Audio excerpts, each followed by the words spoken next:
Today we are working Psalm 53. In Psalm Magic, Psalm 53 is frequently used to feel and radiate divine love and to protect from known and unknown enemies.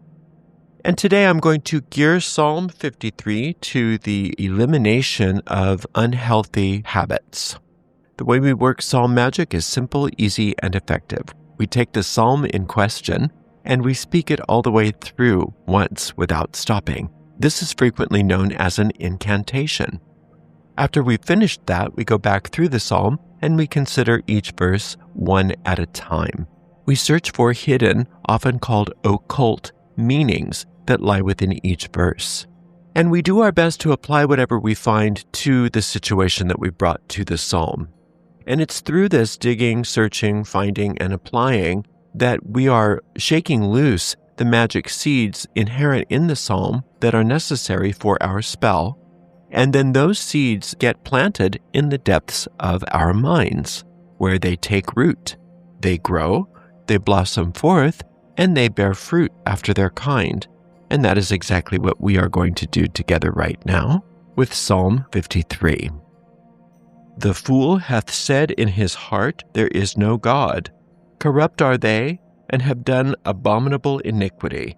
There is none that doeth good. God looked down from heaven upon the children of men to see if there were any that did understand, that did seek God. Every one of them is gone back. They are altogether become filthy. There is none that doeth good, no, not one. Have the workers of iniquity no knowledge? Who eat up my people as they eat bread? They have not called upon God.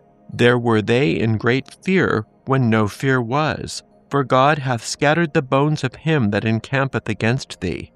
Thou hast put to shame, because God hath despised them. O that the salvation of Israel were come out of Zion. When God bringeth back the captivity of his people, Jacob shall rejoice, and Israel shall be glad. This is a duplicate of Psalm 14, save verse 5. And also in Psalm 14, the tetragrammaton is invoked, whereas in Psalm 53, it is the Elohim that is invoked. But other than those few differences, they are identical. God, in the King James Version, is a translation from the Hebrew Elohim. So whenever you see God in the Psalms in the King James Version of the Bible, and I use the authorized King James Version when I work Psalm Magic personally, you know that that is Elohim. But it doesn't really matter for us as Psalm magicians because both the Tetragrammaton and Elohim work as symbols for us, and it's symbolic of the one power, the one force, the one source, the one substance in all the universe, and there is only one. And since there is but one, nothing can go up against it. Nothing can thwart it. When we are one with this force, nothing can go up against us. And that's why our success in this magic is always assured. The fool hath said in his heart, there is no God. This psalm is in a setting where it's talking about a corrupt society. The prophecy is that that society, because of its corruption, will collapse, will fall. And there's a lot to be gleaned from it in regards to modern society, which is interesting. The reason why it's prophetic is not because it's foretelling the future in some clairvoyant way. It's just that it's telling how things work. When your center collapses, then the whole thing collapses. When there's a problem with the foundation of a society, the society can't stand. Just like if there's a problem with the foundation of your table, the table's going to collapse eventually. The good news is that for us, since we're talking about a bad habit, that's what we're bringing to the psalm, the bad habit can't withstand the work that we're doing. It's got to end. Whatever it is that you're trying to overcome, it has no chance. So the fool hath said in his heart, there is no God. So this society being talked about in here has no sense of a higher power, has no sense of the infinite. Because of that, they are foolish. Corrupt are they, and have done abominable iniquity, and there is none that doeth good. We can look at that as part of our own ego mind that is creating this habit.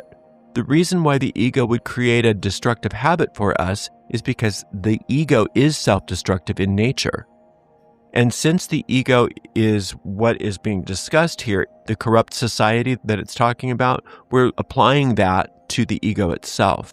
And the ego is a collection of ideas that are based on the idea that we are separate from the infinite, or in this case, in this psalm, the belief that there is no infinite.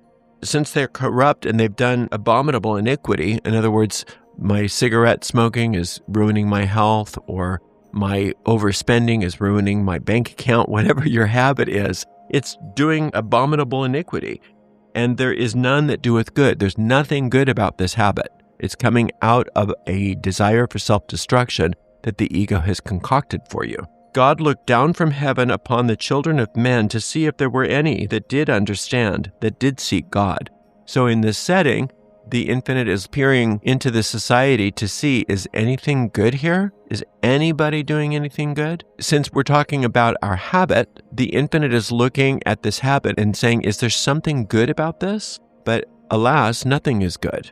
Every one of them has gone back, and they are altogether become filthy. There is none that doeth good. No, not one. In other words, there's nothing good about this habit. There is no good reason to keep it. The only thing it does is satisfy a craving, but that craving comes from a part of the mind that is self-destructive in nature. So the craving is designed to destroy yourself. That's what it's there for. So there's nothing good about it, just like there was nothing good about this society that needed to collapse. Have the workers of iniquity no knowledge, who eat up my people as they eat bread? They have not called upon God. So this society only cares about satisfying its own whims and destroying one another. This is how that society eventually collapses. It eats itself. And the same thing is going on with this habit. This habit is trying to get you to destroy yourself, trying to get you to eat yourself up, using those drugs that are bad for you, smoking the nicotine that's bad for you, eating the food that's bad for you, spending the money that you can't afford to spend, going into debt, whatever it is, these habits that you want to get rid of, those habits are there for you to destroy yourself. There were they in great fear where no fear was, for God hath scattered the bones of him that encampeth against thee. Thou hast put them to shame because God hath despised them. When God hates in the Psalms, or when God despises in the Psalms, it means God disregards, doesn't see. So God doesn't see any good in your habit, therefore God doesn't really see the habit. And since God doesn't see it, it disappears. The only time that we don't have that habit disappear is when we turn and face the habit instead of turning and facing the infinite, the one source, the one force of the universe. And it's talked about that before. They don't seek God, they seek themselves. The habit doesn't seek God, the habit seeks your destruction. When you turn your focus away from the habit and turn your face on the infinite dissolves the habit. That's how God scattereth the bones of him that encampeth against thee.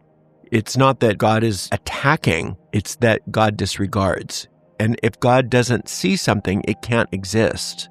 And so the only way that this habit can exist is if you continue to focus on that which is not of God. When you turn and face God, the habit evaporates. Oh, that the salvation of Israel were come out of Zion. When God bringeth back the captivity of his people, Jacob shall rejoice, and Israel shall be glad. Jacob is Israel. Jacob was initiated. When Jacob was initiated, God renamed Jacob Israel. Jacob is you. And God is initiating you. When you turn and face the infinite, you are renamed. And when you're renamed, that means the habit is gone. The spell is complete. That's how God brings back you from captivity. You're no longer captive of this habit or this addiction. It no longer has any power over you because you've been delivered. And that's the salvation of Israel that's come out of Zion. Zion is where you and the infinite are one. When you go to Zion, that means that you are sitting in the understanding and experience of your oneness with the infinite. And that's the salvation of Israel. And you're saved from this habit by sitting and contemplating on the oneness of the infinite. And the more you turn and face the infinite, the more that habit is dissolved. And that's when you will rejoice and be glad. The habit is gone. There's nothing more to worry about. It's been taken care of for you. So you just keep coming back to the same psalm again and again. Once a day is fine. And eventually you will get a sense of peace and certainty about the situation. What I call a click, that sense of peace and certainty, that's an indicator to you from your deep mind that your spell has been cast and you do not need to do any more work on it. And once you get that experience, don't do any more work on it. In fact, put the whole situation out of mind and let the magic happen for you. Thank you so much for spending some time with me today. I so appreciate you. Until next time, blessed be.